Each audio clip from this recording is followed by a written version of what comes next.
말세는 고통하는 때죠. 말세는 고통하는 때인데 이런 때에는 때를 얻지 못하든지 복음을 전하라고 했습니다. 말세에 사람들이 바른 교훈을 받지 않는다고 했죠.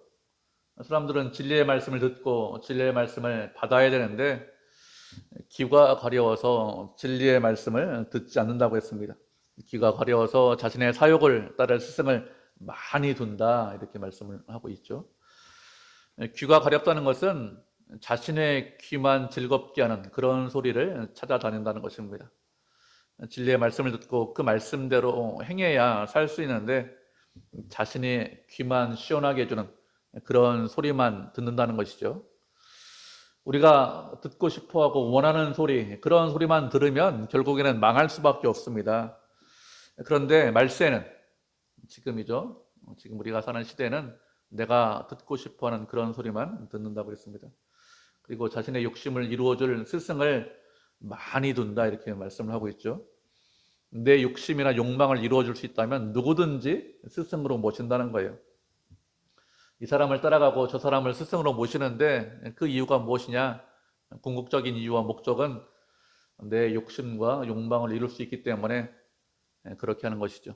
무엇을 배우겠다, 그렇게 하기 위해서 스승을 모시는 것이 아니라 욕심을 이루기 위해서 스승을 만듭니다. 그리고 진리에서 귀를 돌이켜서 허탄한 이야기를 따른다고 했습니다. 분명히 진리인 것을 알고 있습니다. 그런데 일부러 진리에서 귀를 돌이킨 것이죠. 진리가 듣기 싫어서 귀를 돌이키고 허탄한 이야기를 좋아합니다. 허탄한 이야기를 좋아한다는 것은 허탄한 이야기가 자신의 입맛에 맞기 때문에, 자기의 취향에 맞기 때문에 그냥 허탄한 이야기를 좋아하는 것이죠. 이렇게 말세에는 진리를 거부하고 자신의 욕심을 이루려고 하는데 5절을 보면 그러나 너는 이렇게 말씀하고 있습니다. 그러나 너는 이렇게 말씀하고 있는 것은 우리가 세상과 달라야 한다 이런 뜻이라고 했습니다. 우리는 세상과 달라야 합니다. 잊지 않으셔야 돼요. 우리는 세상과 다른 사람들입니다. 하나님께서 우리를 당신의 자녀로 불러주셨는데 세상 사람들하고 똑같이 살라고 불러주신 것이 아니에요. 세상과 분명하게 다르게 살라고 불러주셨습니다.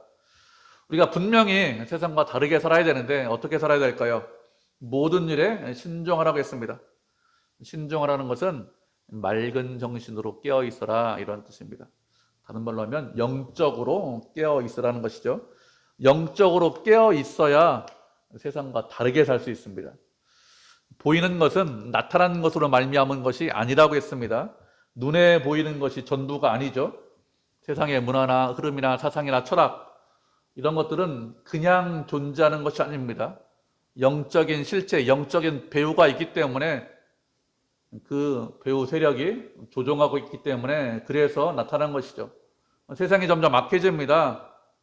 눈에 보이지 않지만 사탄이 인간 뒤에서 조종하고 있기 때문에 그런 영적인 세력이 배후 조종으로 그래서 악해지고 있는 것이죠. 그렇게 영적인 배후 세력에는 사탄의 가장 큰 전략이 무엇이냐? 사람들이 사탄이 있다는 것을 눈치채지 못하게 하는 것이 가장 큰 전략입니다. 영적으로 악한 자가 있다는 것을 알지 못해야, 그래야 눈에 보이는 것이 전부라고 생각하는 것이죠. 눈에 보이는 것이 전부라고 생각해서 그것을 따라가고 그렇게 삽니다. 사람들은 그게 전부라고 생각해요. 사탄은 자신이 존재하고 있다는 것을 사람들에게 아예 눈치채지 못하게 합니다. 그게 전략입니다. 사탄이 있다고 하면 사람들이 이상하게 생각해요. 사탄이 있다고 하면 오늘 우리 목사님 좀 이상하신 분 아닌가 이렇게 생각할 수 있는데 그렇지 않습니다. 영적인 세계가 있고 우리를 넘어뜨리려고 호시탐탐 노리고 있는 사탄이 있다는 것을 우리가 분명히 알아야 합니다. 그렇기 때문에 맑은 정신을 가지고 분명하게 깨어 있어야 합니다. 모든 일에 신중하라 이렇게 말씀하고 있죠. 특별한 일에만 신중한 것이 아닙니다. 중요하게 생각하는 일에만 신중하라, 깨어 있어라 이런 뜻이 아니라 모든 일에 신중하셔야 됩니다. 그래야 영적 전쟁에서 승리할 수 있습니다. 그리고 고난을 받고 전도자 일을 하라고 했습니다. 진리의 말씀을 지키고 진리의 말씀을 전하라는 것이죠. 진리의 말씀을 지키고 전하는데 고난과 어려움이 있지만 고난을 받으라, 두려워하지 말고 그 사명을 감당하라고 했습니다. 그리고 내 직무를 다하라고 했습니다. 우리에게 맡겨주신 일이 있어요. 가정에서, 직장에서 맡겨주신 일이 있고, 또 모임에서 맡겨주신 일이 있습니다. 그것뿐만 아니라 하나님의 나라에서 맡겨주신 일이 있습니다. 당신의 나라를 위해서 다른 사람은 하지 못하고 반드시 내가 해야 되는 그 일을 우리 각 사람, 각자에게 다 맡겨주셨는데 그 일에 최선을 다하라, 끝까지 열심을 내라, 이렇게 말씀하고 있습니다. 그렇게 직무를 다하는 것, 그것이 하나님의 뜻이죠. 이렇게 내 직무를, 너에게 맡겨진 일을 다하라, 이렇게 말한 바울은 6절을 보면 이제 자신이 떠날 시각이 가까이 왔다고 했습니다. 떠난다 이렇게 말씀하고 있는데, 떠난다는 것은 죽는다 이런 뜻입니다. 죽을 때가 가까이 왔기 때문에 떠난다 이렇게 말을 하고 있는 것이죠. 떠난다는 것은 무슨 뜻이냐면, 배가 항구에 정박해 있는데 밧줄을 풀고 넓은 바다로 나간다, 이런 의미가 있습니다.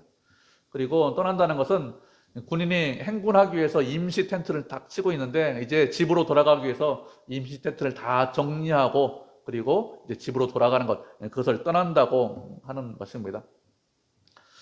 바울은 자신의 죽음이 다가오는 것을 알고 있습니다. 그런데 죽는 것에 대해서 없어진다, 소멸된다 이렇게 말하고 있지 않습니다.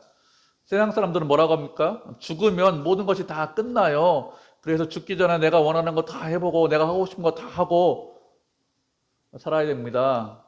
이렇게 이야기하는데 바울은 죽으면 모든 것이 다 끝납니다, 이렇게 말하고 있지 않습니다. 죽으면 모든 것이 다 끝납니다 이렇게 말하는 것은 세상적인 생각이죠. 하나님께서 그렇게 말씀하신 적이 한 번도 없습니다. 하나님께서 말씀하신 것은 한 번 죽는 것은 사람에게 정한 것이라고 했습니다.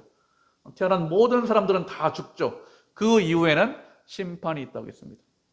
예수님을 믿고 의지하는 사람은 천국에 갑니다. 우리는 분명히 천국에 갑니다. 그렇지만 그리스도를 알지 못하고 믿지 않고 의지하지 않으면 그 사람은 분명히 지옥에 갑니다. 바울은 자신의 죽음에 대해서 두렵다, 불안하다 이렇게 말하거나 아니면 억울하다 이렇게 말하지 않아요.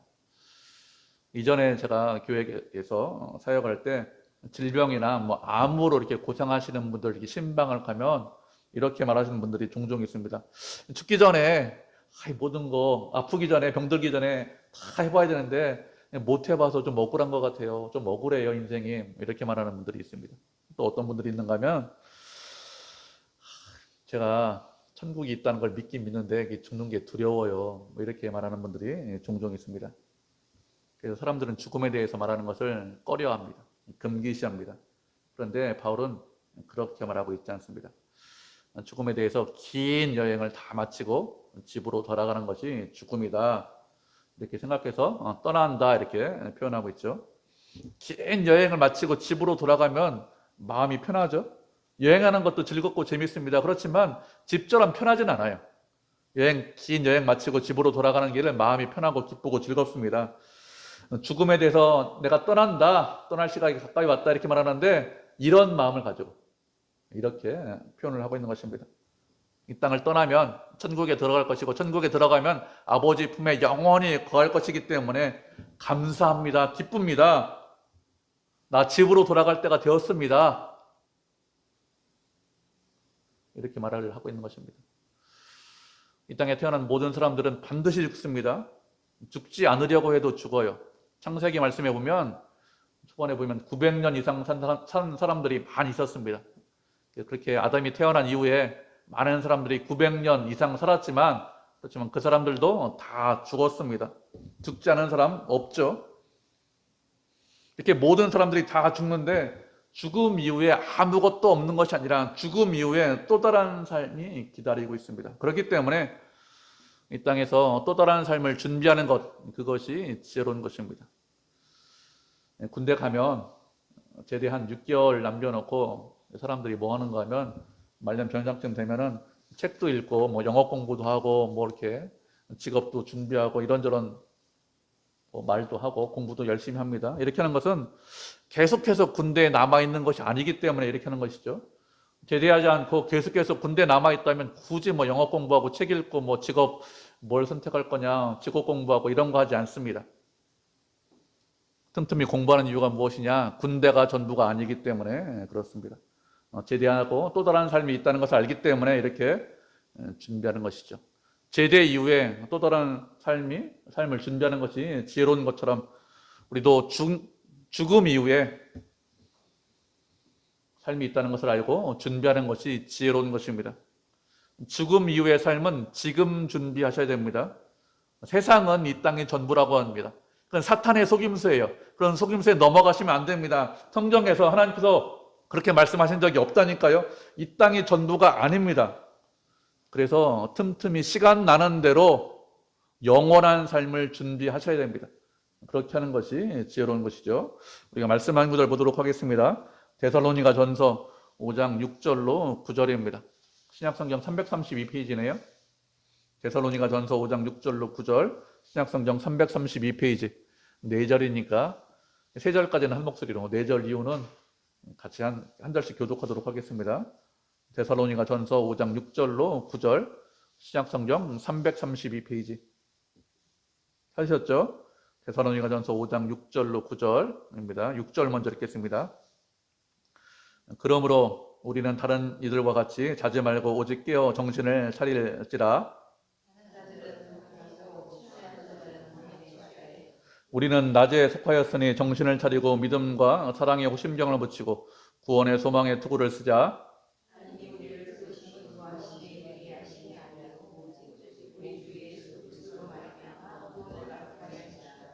아멘.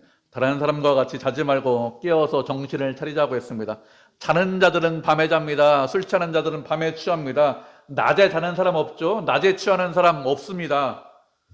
그런데 우리는 밤에 속한 것이 아니라 낮에 속하는 사람들입니다. 어둠 가운데 있는 사람들이 취합니다. 잠잡니다. 그렇지만 우리는 낮에 속해 있기 때문에, 빛 가운데 있기 때문에 취하지 않습니다. 정신을 차려야 합니다. 정신을 차리고 언제나 맑은 정신을 가지고 낮에 속한 사람으로 주의 뜻에 순종하셔야 합니다. 믿음과 사랑의 호심경을 붙이고 구원의 소망의 투구를 쓰자고 했습니다. 호심경은 무엇이냐? 호심경은 고대 시대 전쟁에 나갈 때 가슴을 보호하기 위해서 붙이는 그런 것들이 호심경이죠. 믿음과 소망과 사랑을 갖고 살라는 것입니다. 세상 사람들이 어떻게 살든지 우리는 믿음과 소망과 사랑을 갖고 살아야 합니다. 세상은 그렇게 살지 않아요. 세상은 이 땅이 전부라고 생각하기 때문에 믿음과 소망과 사랑을 갖고 살지 않습니다. 그렇지만 우리는 그런 사람들이 아닙니다. 낮에 속해 있기 때문에, 빛 가운데 있기 때문에 믿음과 소망과 사랑을 갖고 사셔야 합니다. 하나님께서 우리를 당신의 자녀로 세우셨는데, 그렇게 당신의 자녀로 세우신 것은 노하심에 이르게 하기 위해서, 진노에서 벌받게 하려고, 그래서 당신의 자녀로 세우신 것이 아니라고 했습니다. 우리를 당신의 자녀로 세우신 것은 믿고 구원받게 하기 위해서, 그래서 세우신 것입니다. 구원받는다는 것 무슨 뜻이죠? 주 안에서 영원히 산다는 것입니다. 몇십 년, 몇백 년 사는 것이 아니에요. 900년, 1000년 이렇게 사는 것이 아닙니다. 영원입니다. 그 이상 영원히 살아야 되기 때문에 준비하셔야 됩니다. 미리 준비하셔야 됩니다. 낮에 속해 있다는 것을 알고, 밤 가운데 어둠 가운데 속한 것이 아니라는 것을 알고 늘 빛 가운데 지내셔야 됩니다. 믿음과 소망과 사랑 가운데 사셔야 됩니다. 이렇게 사는 것이 구원을 미리 준비하는 거예요. 그렇게 준비하는 것이 지혜로운 것입니다. 이렇게 바울은 떠날 때가 되었다고 했는데 자신이 전제와 같이 부어지고 있다고 했습니다. 전제라는 것은 구약의 제사 중에서 제단의 제물을, 소나 양 같은 제물을 올려놓고 그 위에 포도주를 붓는 그런 제사가 있습니다. 그런 제사가 전제인데, 이렇게 전제로 부어지고 있다는 것은 자신이 죽을 날이 얼마 남지 않았다, 이것을 알고 있고 이렇게 말을 하고 있는 것이죠. 이렇게 바울은 자신이 죽을 것을 알고 있습니다. 그런데 7절을 보면 무엇이라고 고백하고 있습니까? 나는 선한 싸움을 싸웠다고 했습니다. 바울은 싸움을 싸웠는데 그냥 싸운 것이 아니라 선한 싸움을 싸웠다고 했습니다. 선한 싸움이라고 하는 이유가 무엇일까요? 선한 싸움이라고 하는 것은 자신의 이익이나 욕심이나 명예, 이런 것들을 얻기 위해서 싸운 싸움이 아니기 때문에 선한 싸움이라고 하는 것입니다. 많은 사람이 인생이 투쟁이라고 합니다. 인생을 싸움이라고 합니다. 그러면서 실제로 하는 일이 무엇인가 하면 자신의 이익을 위해서 다른 사람과 싸우거나 아니면 허무한 것을 얻기 위해서 투쟁하고 싸웁니다. 시간을 보냅니다. 그러면서 인생이 싸움이다, 전투다 이렇게 이야기합니다. 맞습니다. 인생은 싸움입니다. 인생은 전투입니다. 그런데 인생이 싸움이고 전투라고 하는 이유가 무엇이냐? 내 욕심을 이루기 위해서 싸우기 때문에 싸움이다, 전투라 이렇게 말하는 것이 아닙니다. 욕심을 이루기 위한 싸움이 아니라 선한 싸움을 싸워야 하기 때문에 싸움이다, 전투다 이렇게 말을 하고 있는 것이죠. 인생은 투쟁입니다. 싸움입니다. 그런데 선한 싸움을 싸우는 투쟁이고 그런 싸움입니다. 그런 인생이죠. 선한 싸움 어떤 싸움일까요? 선한 싸움은 하나님께서 인정하시는 싸움입니다. 선한 싸움은 하나님의 방법으로 싸우기 때문에 선한 싸움입니다. 세상에서 우리가 많은 것들을 이룰 수 있습니다. 사람들이 칭찬받고 사람들이 인정할 수 있습니다. 그렇지만 하나님께서 원하시는 싸움을 싸우지 않았으면 그 싸움 아무리 열심히 땀 흘리고 노력했어도 선한 싸움이 아니겠죠. 하나님께서 인정하시는 싸움을 하셔야 그래야 그 싸움이 선한 싸움입니다. 이 선한 싸움은 윤리적인 싸움을 말하는 것이 아닙니다. 아니라고 했어요. 이 선한 싸움은 진리를 위해서 싸우는 싸움입니다. 예수 그리스도를 높이고 자랑하고 사랑하는 싸움입니다. 그 싸움이 선한 싸움이에요. 우리가 인생을 싸움이다라는 것을 알고 계셔야 합니다. 인생이 싸움인데 그리스도를 자랑하는 싸움입니다. 그리스도를 사랑하는 싸움이고 그리스도를 높이는 싸움입니다. 그런 싸움이라는 것을 알고 우리 인생에 최선을 다해서 열심을 내서 그리스도를 위해서 싸우셔야 됩니다. 허무한 것 위해서 싸우시지 말고 그리스도 위해서 싸우셔야 합니다. 그래야 그 싸움이 하나님께서 인정하시는 싸움이죠. 요한복음 16장에 보면 이렇게 말씀하고 있습니다. 이것을 너희에게 이르는 것은 너희로 내 안에서 평안을 누리게 하려 함이라. 세상에서 너희가 환난을 당하나 담대하라. 내가 세상을 이기었노라. 이렇게 말씀하고 있습니다. 우리가 선한 싸움 싸우는데 싸움이기 때문에 고난이 있습니다. 어려움이 있습니다. 선한 싸움 싸우니까 고난이 없다, 어려움이 없다. 이것이 아니라 고난과 어려움이 있습니다. 그렇지만 그 싸움이 있지만, 고난과 어려움이 있지만 담대하라고 했습니다. 담대하라고 한 이유가 무엇이냐? 주님께서 세상을 이기셨기 때문에 그렇습니다. 우리가 싸우는 싸움, 지는 싸움이 아닙니다. 승리한 싸움이고 이긴 싸움입니다. 주님께서 이미 이기셨고 이제 좀 남았는데, 패잔병 좀 남아있는데 남아있는 패잔병 정리하라고, 이긴 싸움을 하라고 하는 것입니다. 그렇기 때문에 두려워하는 것이 아니라 담대하게 싸우셔야 돼요. 담대하게 끝까지 내 인생이 선한 싸움을 싸우는 그런 인생이다, 그런 투쟁이라는 것을 알고 싸우셔야 합니다. 그것이 우리에게 원하시는 인생입니다. 바울이 죽음을 앞두고 두 번째로 말하는 것이 무엇이냐? 나의 달려갈 길을 마쳤다, 이렇게 말을 하고 있습니다. 바울은 예수님을 핍박하기 위해서 다메섹으로 가는 도중에 예수 그리스도를 만나죠. 다메섹에서 예수님을 만난 이후에 이방인의 사도로서 유대인이 아닌 이방인 사람들에게 복음을 전했습니다.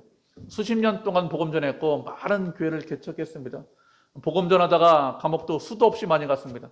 고린도후서 말씀해 보니까 40에 하나 감한 매를 5번이나 맞았다고 했습니다. 돌로 맞고 3번 파손하고 많은 고생과 위험이 있었다고 했습니다. 이런 많은 고생과 위험이 있음에도 불구하고 계속해서 복음 전했습니다. 그래서 지금은 죽기 전에 두 번째로 로마 감옥에 갇혀 있는데 이제 살 날이 얼마 남지 않았죠. 그러면서 고백하기를 나의 달려갈 길을 마쳤다, 이렇게 고백을 하고 있습니다. 나의 달려갈 길이다, 이렇게 말씀하고 있습니다. 다른 사람이 달려가야 되는 그런 길이 아닙니다. 내가 달려가야 하는 그런 길입니다. 하나님께서 나에게 달리라 이렇게 말씀하신 그 길이 있습니다. 그 길을 달렸다는 거예요. 베드로에게는 베드로의 길이 있습니다. 요한에게는 요한의 길이 있습니다. 바울에게는 바울의 길이 있습니다. 각자 달려야 하는 그런 길이 있는데 다른 사람의 길을 간 것이 아니라 나에게 달리라고 한 그 길을 달렸다는 겁니다. 우리도 달려야 하는 길이 있습니다. 하나님께서 나에게 달리라고 한 그 길이 있는데 그 길을 달리셔야 합니다. 다른 사람이 무엇을 하느냐, 어떻게 사느냐 크게 관심 갖지 않으셔도 돼요. 그 사람의 인생과 내 인생은 다릅니다. 하나님께서 그 사람에게 원하시는 것이 있고 나에게 원하시는 것이 있습니다. 그 사람에게 원하는 것과 나에게 원하는 것이 동일하지 않습니다. 다른 것을 원하십니다.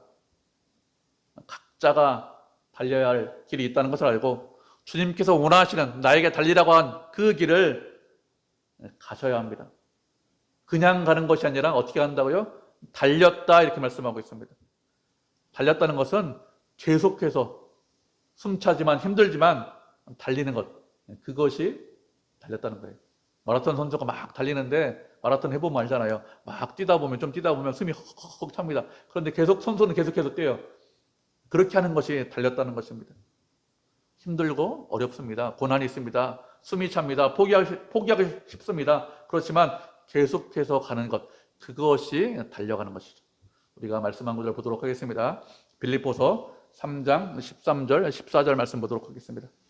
빌립보서 3장 13절 14절 신약성경 320페이지네요. 두 절이니까 한 목소리로 읽죠. 빌립보서 3장 13절 14절입니다. 신약성경 320페이지 찾으셨죠? 빌립보서 3장 13절 14절 320페이지 같이 읽겠습니다. 시작. 형제들아, 나는 아직 내가 잡은 줄로 여기지 아니하고 오직 한 일, 즉 뒤에 있는 것은 잊어버리고 앞에 있는 것을 잡으려고 표대를 향하여 그리스도 예수 안에서 하나님이 위에서 부르신 부름의 상을 위하여 달려가노라. 아멘. 바울은 아직 잡은 줄로 여기지 아니한다고 했습니다. 그래서 오직 한 일, 뒤에 있는 것은 잊어버리고 앞에 있는 것을 잡으려고 표대를 향해서 달려간다 이렇게 고백을 하고 있죠.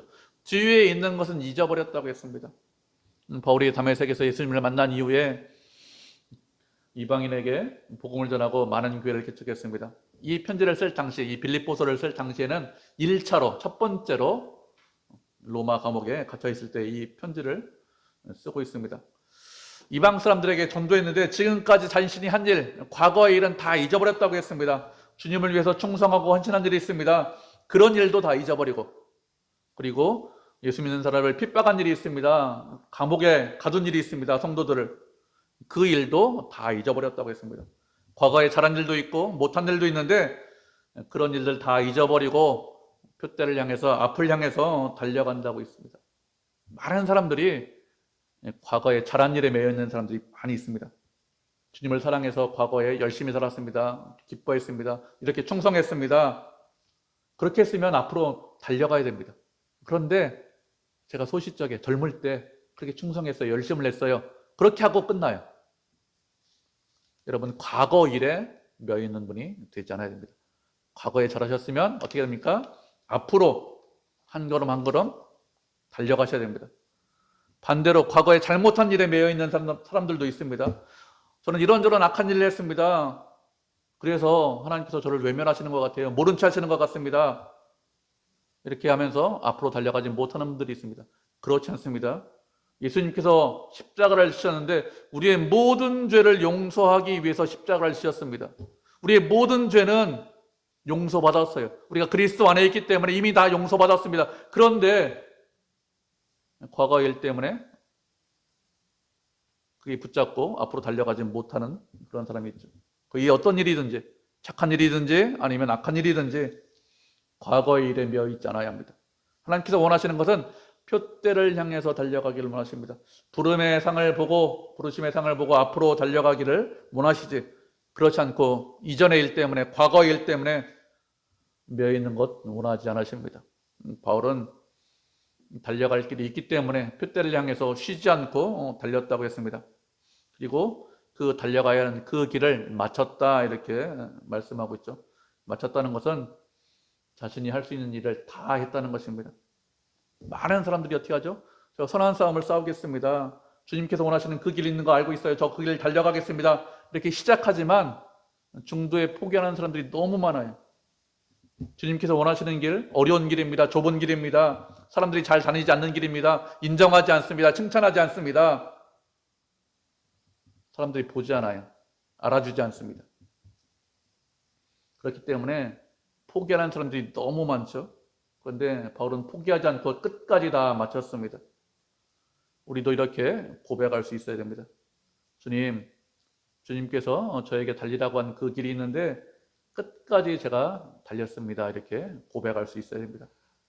많은 사람들이 처음에는 주님 순종하겠습니다, 주의 뜻대로 하겠습니다 이렇게 했지만 나중에 가서 제가 주의 뜻대로 순종했습니다 이렇게 고백하는 사람은 별로 없어요. 어떤 사람들이 훨씬 더 많죠? 후회하는 사람들이 훨씬 더 많습니다. 그때 제가 그 일을 했으면 안 되는데, 그때 제 욕심에 끌려서 그런 식으로 결정했으면 안 되는데요. 이렇게 후회하면서 사는 사람들이 훨씬 더 많습니다.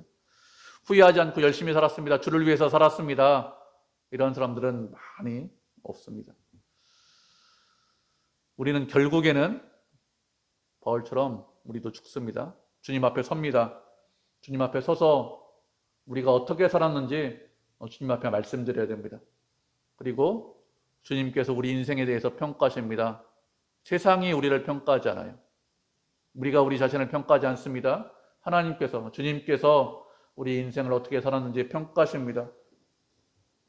그렇기 때문에 주의 뜻에 순종하시고 끝까지 달려가야 됩니다. 그래서 바울처럼 고백하기를, 제가 제 인생길을, 주님께서 원하시는 그 길을 마쳤습니다, 이렇게 고백하고 후회하지 않도록 그렇게 사셔야 합니다. 바울이 세 번째 말한 것은 믿음을 지켰다고 했습니다. 지켰다는 것은 아주 귀한 보물, 아주 중요한 물건이 있는데 빼앗기지 않기 위해서 그것을 목숨 걸고 사수한 것, 그것이 지켰다는 뜻입니다. 바울은 믿음을 버리지 않고 끝까지 지켰습니다. 바울은 진리의 말씀을 전했습니다. 많은 사람들이 그 말씀이, 자신이 가르치는 것이 진리가 아니라는 것을 알고 있어요. 그런데 이익 때문에 진리가 아닌 거짓을 가르치는 거짓 교사들이 많이 있었습니다. 그런데 바울은 그렇게 하지 않았습니다. 고난이 있었지만, 어려움이 있었지만 끝까지 믿음을 지켰고 진리에서 벗어나지 않았습니다. 이렇게 진리를 위해서 평생 싸웠는데 결국엔 지금 어디에 있죠? 로마 감옥에 있고 얼마 있으면 죽어야 한다는 것을 알고 있습니다. 이렇게 그리스도 때문에, 진리 때문에 죽어야 한다는 것을 알고 있는데 바울이 어떻게 하고 있습니까? 원망하거나 불평하고 있나요? 그렇지 않죠. 보통 사람들 같으면 주를 위해서 수십 년 동안 열심히 살았으면 이제 좀 나이가 들어서 편안하게 살고 싶습니다, 안정적으로 살고 싶습니다, 이렇게 생각하는데 바울은 그렇게 생각하지 않습니다. 복음 전하면서 고난과 어려움을 많이 겪고 결국에는 감옥에 있지만, 죽을 것이지만 원망하거나 불평하고 있지 않습니다. 죽음 때문에 많은 사람들이 배교했습니다. 죽음 때문에 많은 사람들이 떠났는데 바울은 배교하지 않았습니다. 주님을 떠나지도 않고 있습니다. 계속해서 믿음을 지키고 있습니다. 그래서 자신이 믿음을 지켰다, 이렇게 고백을 하고 있는 것이죠. 우리도 끝까지 우리의 믿음을 지키셔야 합니다. 시간이 지나면 지날수록 예수 믿는 것이 점점 더 어려워지죠. 우리에게 시험과 유혹이 점점 더 커집니다. 세상의 유혹과 시험이 점점 더 많습니다. 환경이 어려워집니다. 그렇기 때문에 믿음을 지키는 것이 쉽지 않아요. 말씀드린 듯이 중도에 포기하는 사람들이 많이 있습니다. 그렇지만 우리는 그런 사람이 되어서는 안 되겠죠. 하나님께서 우리를 사랑하신다는 것을 알고 우리도 주님을 끝까지 사랑하셔야 합니다. 그렇게 주님을 끝까지, 제가 주님을 붙잡고 끝까지 사랑하겠습니다, 이렇게 하는 것이 우리의 믿음을 지키는 것입니다. 이렇게 선한 싸움을 싸우고 달려갈 길을 다 마치고 믿음을 지킨 바울은 8절을 보면 이제후로는 나를 위해서 의의 면류관이 예비되었다고 했습니다. 면류관이라고 말씀하고 있죠. 면류관이라는 것은 그 당시 올림픽 경기를 했는데 올림픽 경기에서 우승을 하면 씌워주는 관, 월계수 관이 있는데 그런 관을 면류관이라고 했습니다. 마을 사람들이 마을의 명예를 높였다고 하면서 관을 씌워줬습니다. 사람들은 이런 면류관을 얻기 위해서 최선을 다해서 운동 경기에 참여했습니다. 근데 그런 월계수관 시간 지나면 썩습니다. 시간 지나면 그런 관을 누가 받았는지 잘 기억도 못합니다. 그렇지만 하나님께서 바울을 위해서 준비하신 의의 면류관은 썩는 관이 아닙니다. 없어지는 관이 아닙니다. 의의 면류관이라고 했습니다. 하나님께서 주시는 관은 영원한 관입니다. 변하지 않는 관입니다. 주님께서 인정하시는 관이고, 그리고 주의 영광스러운, 명예스러운 그런 관이죠. 주님께서 잘했다, 착하고 충성된 종이다, 이렇게 말씀하시면서 씌워주는 관이, 그런 관이 예비되었다고 했습니다. 예비되었다는 것은 따로, 특별하게 따로 보관하고 있다, 이런 뜻입니다. 하나님께서 바울에게 줄 관을 따로 보관하고 계십니다. 이렇게 따로 보관하고 계시다가 천국에 오면 바울에게 그 관을 씌워주시는 것이죠. 그렇게 주님께서 준비한 그런 면류관이 있는데, 주님께서 바울을 위해서 그런 면류관을 주시는데 그 주님을 뭐라고 했느냐면 의로우신 재판장이라고 했습니다.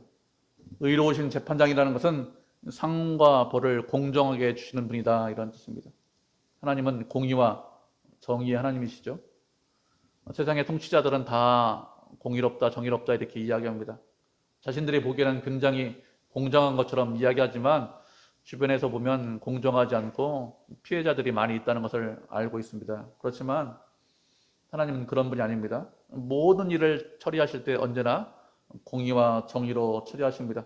그런 하나님께서, 의로우신 하나님께서 바울을 위해서 의의 면류관을 준비하고 계십니다.